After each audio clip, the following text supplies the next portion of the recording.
Local programming on KRWG Public Media made possible in part by viewers like you. Thank you.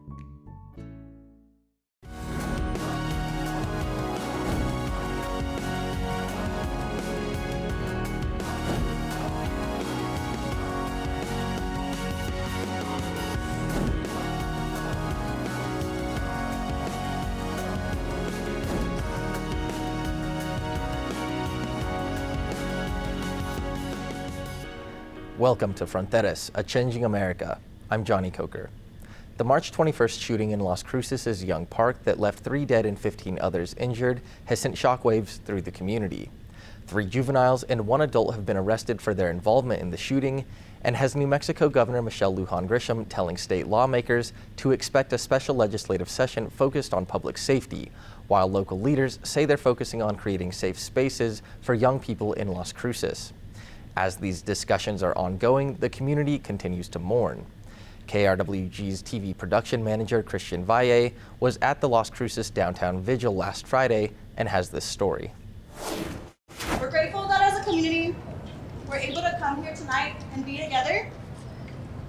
But we're especially grateful to the youth who have found the courage to lead us tonight in a call for peace. This was an opportunity to honor them. Whether they're here or not, we have opened a space and a consciousness of being loving and caring to our youth.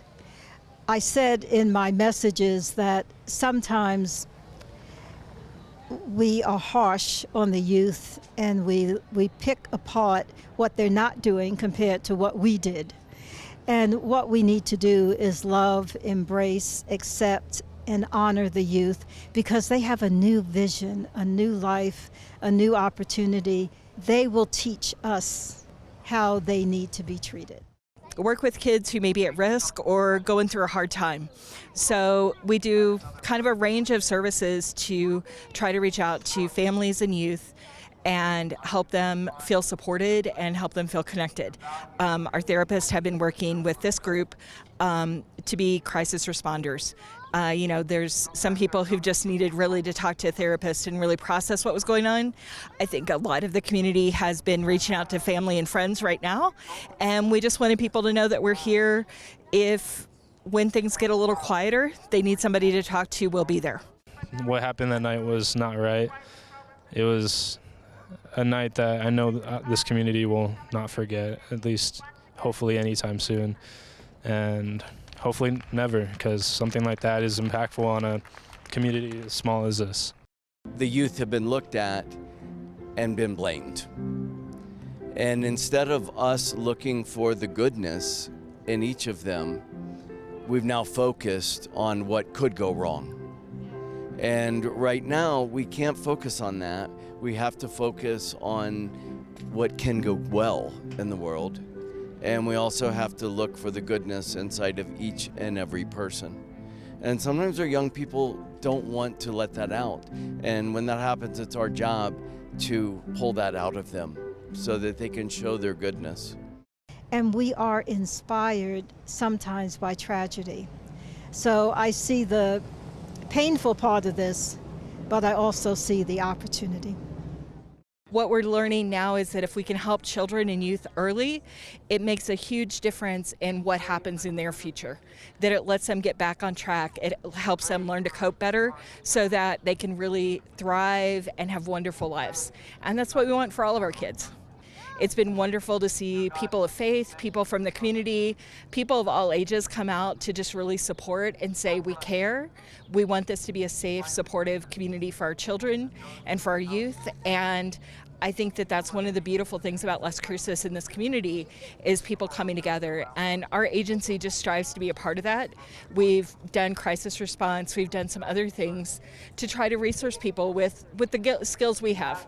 I really hope this is an initiative to change things in our community and enhance our safety, especially as a 20-year-old. I want to feel safe in my own city.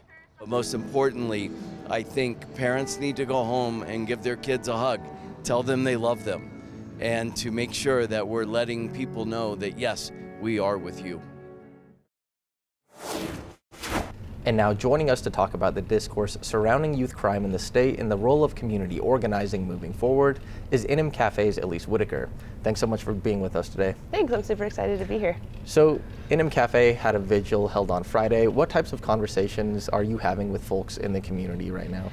Yeah, so Cafe right now is really focusing on our youth conversations. We feel like the youth are the people who are most directly affected by gun violence, not only in New Mexico, but in the country as a whole.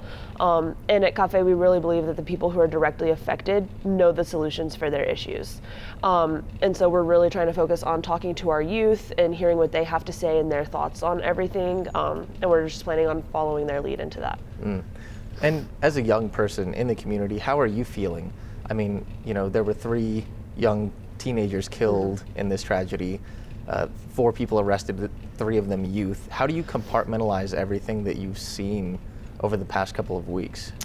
Yeah, I mean, first, obviously, it's so heartbreaking. But things I've been hearing from the youth, things I've been hearing from our community is that while people are surprised, our youth aren't. If you've grown up in schools since Columbine, anything like that, you're trained, right? You're essentially trained on what to do in these situations. And so we don't want it to happen, but we expect it to. And so that's kind of what I've been hearing is like this heartbreak and this ache, but also this somewhat sense of hopelessness that we've been saying it and we've been asking and nothing has happened. And so what is your reaction to, let's just start with the city level, you know, with the press conferences they've had, you know, with Chief Story leading some of those press conferences. What do you feel like the city is reacting appropriately to what's happened?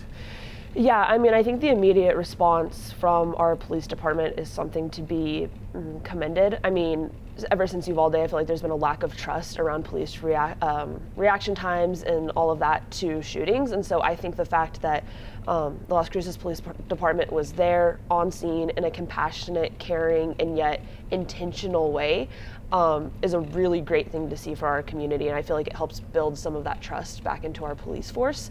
I do feel like, though, that some of the blame is being pointed back onto our youth. And that I don't necessarily agree with. I feel like our youth are the people who are being affected by this, like I said earlier, and to point it back on us and say, oh, well, it's your fault, when there hasn't been a lot of stuff done, not even just at our city level, but at our state level to combat some of these issues, pointing it back on us feels more harmful than it would do any good for. And what's your response to, you know, the governor indicating that she would like to see a special legislative session down the line, specifically addressing public safety and youth violence? Do you think that is the correct way to move as a community and as a state to address some of the issues we're having? Yeah, I mean, I was really glad to hear that she had called a special session. What I'm hoping to see come from that is some real gun legislation. That doesn't mean gun control. That just means something to take a progressive step forward into changing how our state is viewing guns right now. I know maybe a year ago, maybe a year and a half ago, the governor implemented a ban on concealed carries in the Bernalillo County because of how many gunshot wounds were coming into Albuquerque hospitals.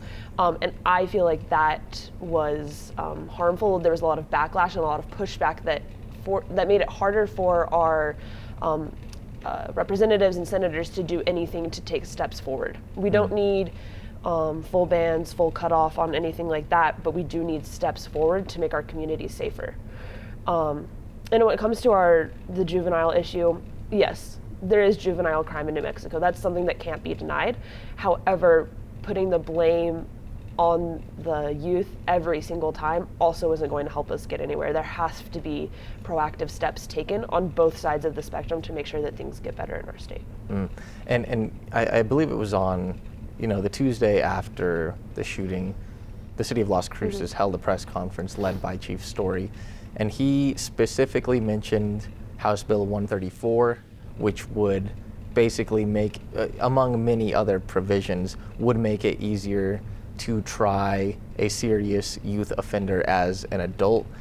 What is your response to that, him saying that specifically, and do you think that type of legislation is needed moving forward, or what are your thoughts on that in general? Yeah, so growing up in all parts of this state, right, I have seen juvenile crime at its highest. I've seen people tried for adult crimes as youth. And while I think we do need to have repercussions, because your actions do have consequences, and New Mexico is no exception to that, and the youth in New Mexico are no exception to that, I think using our youth as the catalyst for all of this to say, like, oh, gun violence is happening because of our youth, these things are happening because of our youth, there's a lot of moving parts in the middle of that. And so I think putting the blame directly on our youth every time, again, isn't going to help us get anywhere. And we have to also look at those middle parts before we put all of the blame on our youth. Because as a state, we haven't been doing great in some of those areas. We haven't been doing good at looking at those middle parts. We're finding one bigger area to blame that might not be the direct cause every single time. Mm-hmm. And so what would you like to see from, you know, the state's leaders or from community leaders in terms of creating more positive outlets for the youth of Las Cruces to sort of address some of those middle areas, like you're saying? Yeah, I want to see people talking to youth. I think that the youth we've lived through, I mean, I know I personally know how to close a door, a hinge door with a belt in case there was an issue, right? We have been trained, we've grown up in this, and all of the youth that I know have talked about these solutions. We've had in-depth conversations about it, and I want to see our city leaders, our state leaders talking to our youth, bringing them in to say, what do you need? What do you think is the solution in this? And having those real conversations and not just doing them as listening sessions, but then taking those and making some action with it and continuing to keep youth in that conversation, because the direction we've been going without them hasn't gotten us anywhere. And as a young person in the community who grew up in New Mexico, who spent time in Albuquerque and Las Cruces, what do you feel young people need? Yeah, I guess that's my question. Yeah. What do you feel young people need? I feel like first of all, we need to be heard. I have worked really hard for, when I was in high school, for me and my friends to be heard. I got a group of people and we went and lobbied at the state legislature. I know that's not how all of our youth are going to be. However, I do think that our youth just want to be heard. We want to know that the people are listening, and my generation is all getting older. We're all voting. I know some of us are getting closer to being able to run. We have our first Gen Z person in office currently. And so I think that as all of that happens, we just want to be heard. We want to be taken seriously, because the things that we have lived through have directly impacted us, our views, our thoughts. And I think we need an outlet for that to also help us create the change ourselves. And what type of outlets would help create that change? I think town hall meetings with people specifically to come and listen to the youth, have youth talk to them. I think having more community support. I know that mental health is also sometimes a big topic that comes up in these conversations. We need more mental health resources in our schools and our communities that are accessible for everybody, because most people in New Mexico can't pay however much out of pocket to go see a therapist, to go have those conversations with people. So I think that there's a lot of different areas, but those are the first two that come to mind. In terms of, and you mentioned you lobbied at the state legislature, what type of policy and decision making would you like to see at the state level? What do you think would have the biggest impacts in terms of helping the young people of the state find opportunities and, you know, not find themselves in places where they might be susceptible to violence? Yeah, well, I think first, New Mexico's been progressively getting better at this. I mean, school numbers are up, university numbers are up because of things like the lottery scholarship and the opportunity scholarship. So I think our state right now has been taking some really great steps in that. I mean, I have 4 or 5 people off the top of my head that I'm very close with who are first generation students who are coming and taking those next steps forward. And I think that is so wonderful, and our state has been giving those opportunities a lot. But outside of that, I think having more inclusive curriculums, having more open conversations to be had in classrooms, the more AP classes and stuff that are available, I think also really help give students the opportunity to learn at higher levels and at better levels, so that they can go on and like know that they can go do those things. And within all this dialogue that's happening post, you know, the Young Park shooting, what is it? Is there something that officials are missing? Is there something you feel that isn't being, added into this whole equation? I mean, again, I'll say like our youth. I feel like that is the biggest key factor that we're missing. Our youth know, and we should be following them into action and following their voices into this, as we are the ones who have lived through it in a very personal way.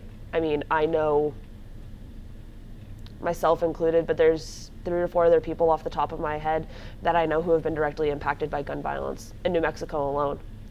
And so I think listening to our youth and following our youth into action and trusting that they know what they've lived and what they've experienced and how it's affected them would create the real change that we're wanting to see in our communities. At the beginning of our conversation, I think you said that many young people weren't surprised when they heard about this Young Park shooting. Were you surprised? What was your initial reaction? My initial reaction was heartbreak, but I wasn't surprised. I've always heard people say, well, it probably won't happen here. Like, oh, we do these trainings, but it's just in case. But I've always grown up thinking, like, just in case it happens while I'm at this school, just in case it happens while I'm in this public area. Because with the rise of gun violence, we have an epidemic. There's a reason that guns are the #1 killers of children and teens in our country. It's not cars, it's not drugs, it's nothing, it's guns. And so, as much as I want to say I was surprised by it, I wasn't. It was, and it sounds really depressing, but it was just a matter of time until it hits every community, because it's so frequent. And so what type of, policy in particular would you like to see in terms of gun reform? Is that something that you would like to see at the state level? Yeah, I mean, at the state level, I think we need gun reform for sure. Necessarily though, I don't know exactly what that would look like for New Mexico, because we're already doing a lot of really good things. We have red flag laws, which is saying, like, if you know someone who has access to guns who might be causing harm, you can report that and things will be done. We have really great laws already set up in place in New Mexico, but I do think that we should be following Colorado's lead in addressing ghost guns and things like that. These bigger issues that are starting to arise that we might not know how to deal with. Those conversations at least need to start being had, and policy needs to be start being created around those. What type of conversations are happening at NMCAFé, as a community organization, in terms of getting more youth involved and getting more, community organizing happening in order to make systemic change within not only Las Cruces but at the state? What types of conversations are y'all having? Yeah, so right now we've just been giving our youth that we work with. We do have quite a few youth that we are in consistent contact with. One of our organizers works with some of the schools in the area. And so we've been having a lot of contact with them, but right now we've just been letting our youth grieve. It's really heavy. And a lot of our students, we have people who were there, who know people who were there. Our schools have students who were killed. And so our youth are grieving and they're mourning, and so we're trying to allow space for that before we start having those political conversations and moving into that action, because it's been just over a week. And so that's still fresh and deep, but once those conversations start happening, we're going to follow their lead. We're going to let them tell us what they think is best for them and their communities, because I'm not even in a public school here anymore. I'm at the university. And so I don't even know what's happening in the public schools, and I trust that the youth in the public schools do know. They do know what's best for them in those situations. And so sitting down, letting them talk to us and having those conversations, and we'll follow them into action, and we'll follow their lead wherever that takes us. And what has been your response to the way the media has been covering this shooting from the beginning? Do you feel like there's something the media is missing even? I think the media has been doing a pretty decent job, although social media might be a different conversation. Immediately there was a lot of division, and immediately there was finger pointing. And I think in moments like these, we don't need to be pointing fingers at each other immediately. We need to give our community time to grieve and mourn this loss that has happened. And then we need to start going in with real action plans and having real conversations with people in our communities about what they want to see, rather than just immediately placing blame and pointing fingers. Because that really doesn't get us anywhere as a community. That just causes more division, and these deaths have already driven people outside of community, and we're trying to bring community back together. And there's certainly, what is your response to that type of rhetoric when you see it online, when immediately there are people finger pointing and sowing division? What is your response to that, and how do you feel, especially in the time that we live in now, we can move past that to create actual change, again, for young people in the community? My immediate response, I'm a faith organizer. So my faith is what leads me and calls me into this work that I am doing. And my immediate response is peace and love for each other. Those people who are pointing fingers, they're hurting just as much as we are. And they're just looking for these solutions. And so going in and saying, like, hey, we are all a community here. Like, let's come together and mourn together and try and grow from this together out of love and peace, and not finger pointing and blame. That's going to get us further.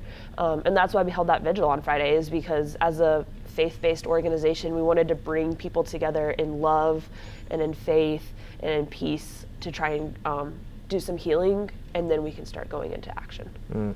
And do you think that vigil did accomplish that in some ways, bringing some peace, bringing some, civil dialogue in a spot where it's hard to have that, especially right now? Yeah, I really think it did. We had clergy members there.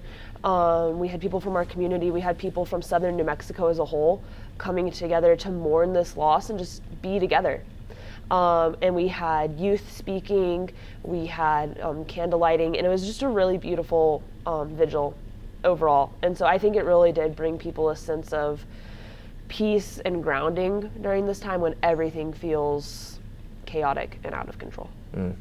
And where do you think the community should be expecting to move forward after all of this? Like, what do you think the community's focus should be in order to not only maybe not move past this, but in order to, grow from this event and hopefully do better for young people next time, essentially?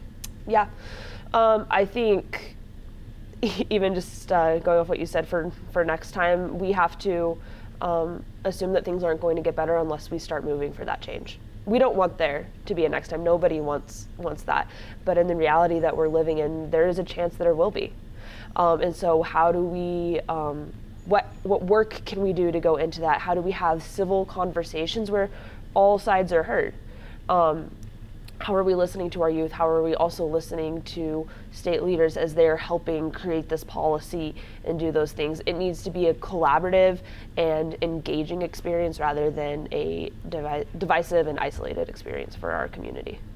And New Mexico is one of the poorer states in the union. There's a lot of child poverty, food insecurity, issues, just from not having as much money as many of these other states in the United States.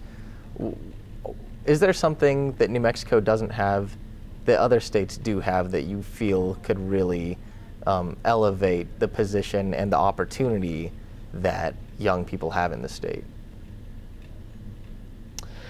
Well, I mean, I think that the first one that comes to mind is education. Like, our education is really low in our state. But I do think that we are slowly getting there where more students are going to universities and more students are getting education, and I think we will start to see the results of that in our own state. I mean, UNM even has an amazing program where you can go and apply to have your your medical school paid for and all of that, but you have to stay in New Mexico and practice law, because we don't have doctors, we don't have lawyers, we don't have physicians, we don't have a lot of the basic necessities that we would need. And so I think having our students be educated in New Mexico and stay in New Mexico and practice whatever they're passionate about here, whether that's social work or teaching, because we have a huge teacher shortage as well, medical, law, whatever that is, keeping our community here and together will help elevate our community as a whole. And at some point, I'm going to find myself in front of at a press conference in front of officials, maybe it's a police chief, maybe it's a legislator, what types of questions do you think need to be asked of our officials right now? What questions would you like to see posed to the state's leaders right now? I think, again, holding them accountable for youth voices. Have you talked to the youth about this? Have you talked to the people who are directly impacted? And that goes for all issues, not just issues with guns or shootings or anything like that, right? It goes for immigration, it goes for food insecurity. Have you talked to the people who are most impacted by this? Because the people who are directly impacted, who are directly living these lives, they know what they need. They know what would help bring them out of this situation. And so our city officials and our lawmakers and city officials as a whole just need to be having those conversations with the people who are directly affected. They're there to represent our community, and they should be having those conversations with their community. Well, Ellice, I really appreciate you coming on the show. Unfortunately, we are out of time, but it's been great talking with you. Thanks for coming in the studio. Thank you for having me. It was great to be here. Of course. And that's all for today's episode. Remember, you can stay up to date on the latest local news at krwg.org. For all of us here at KRWG Public Media, I'm Johnny Coker, and we'll see you next time on Fronteras, A Changing America.